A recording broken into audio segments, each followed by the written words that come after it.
Hello everyone, this is Matendo here, and I am finally going to give my review of episode 6 of the Nut Rules series, and that is what happens in Reno stays in Reno. So in this episode, so after assuming after Nuttles going into the trap, it appears that Nuttles was actually aware of the trap and he was been listening to everything, and so and then he went to the last fight with those two dunes, and eventually he successfully managed to defeat them, and when they were pulling out rings, they got sucked into the rings and was managed to defeat them and rescue his mother and his sister. Also, sister kinda dislocated her thumb, which was kinda, yeah, it was whatever. But anyway, now Wade Whipple's Denado in a battle against his own father, Pete Pistol Pete.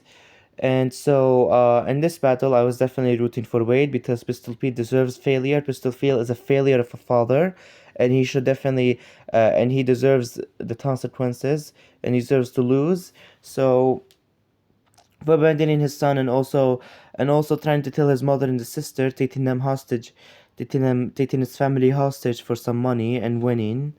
So yeah, Pistol Pete absolutely deserves to lose. Anyway, so Wade goes on this match. They go into a bunch of rounds, and they do the last bowling. Will it stand? Will it fall? And so it happens with Pistol Pete, and it actually stands. Good for him.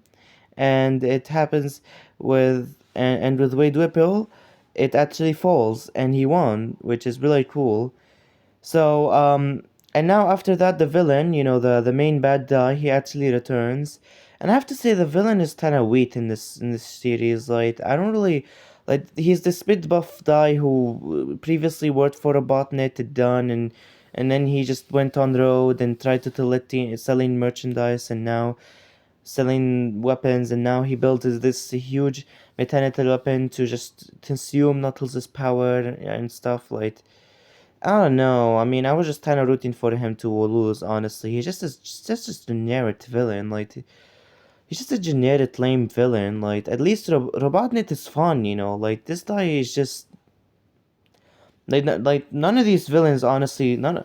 Like, I'm just gonna say, like, the two dunes, the British woman and the black man, they could be fun together, but none of them really compared to Dr. Robotnik. I'm just gonna say that even Agent Stone is more memorable than any of these villains, honestly. I just have to say, really. The villains in this show were really just kind of lame, in my opinion, and I was just rooting for them to lose because, I mean, they weren't fun. I mean, what they did was bad, and also they just weren't fun at all. I mean, at least Robotnik is fun. He's fun and very enjoyable. Jim Terry is Robotnik, but these villains were just lame. So anyway, this guy shows up with the big robot suit. He takes over Knuckles, and then Knuckles passes out for a moment. And then Wade shows up with, they give him the gloves. He throws the bowling ball, has a really inspirational speech, and then Knuckles wakes up, defeats, and using his power, he successfully managed to defeat the villain and end him once and for all, and then his teams once and for all. And there was also a quick scene of Pistol Pete trying to steal the trophy, but for what he deserves, he got punched and beaten up by his sister and his mother for what he deserved, and yeah, 100% deserved it.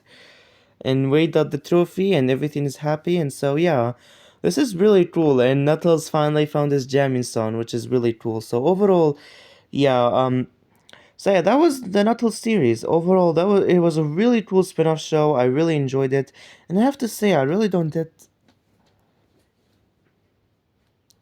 enjoyed it, and don't mind that. That's not important. Anyway, um, I really enjoyed it, and I have to say, I really don't get what do many people have beef with this. Like, I really enjoyed it. I really found it really fun. Just episode 5, I thought was pretty but all the episodes are really cool. They have their weird moments, but they're still fun, and I really enjoy it. But yeah, I don't know, fans just kind of say what they want, I guess. I don't know. I don't really know what to say here, but um I mean, overall, I definitely think this is a good show. I don't think it's a bad show by any means. I just think, there are bad moments, there are bad, questionable moments here and there, and probably, yeah, I do agree with some of that, but I still think this is a really good show. This is a really good spin-off, and it's just a really fun, show. I really enjoyed it, now for my ranking, I'd still say Sonic the Movie 2 is still better, but I'm not sure I'd say if it's better or worse than Sonic Movie 1. Sonic Movie 2 still remains to be better, but I'd still I'd still watch the show another time. Yeah, I don't really mind it. And yeah, that was it really. And so overall, that was really good. And now I'm really excited for Sonic Movie 3. So yeah, I'm definitely really excited for Sonic Movie 3. I can't wait to watch it this December. And hopefully you all watched the show and had fun, and thank you all for watching this video. This was a really fun show. Thank you all for tuning to my reviews, and I hope you all to see what's next on my channel. So goodbye everyone, have a peaceful day.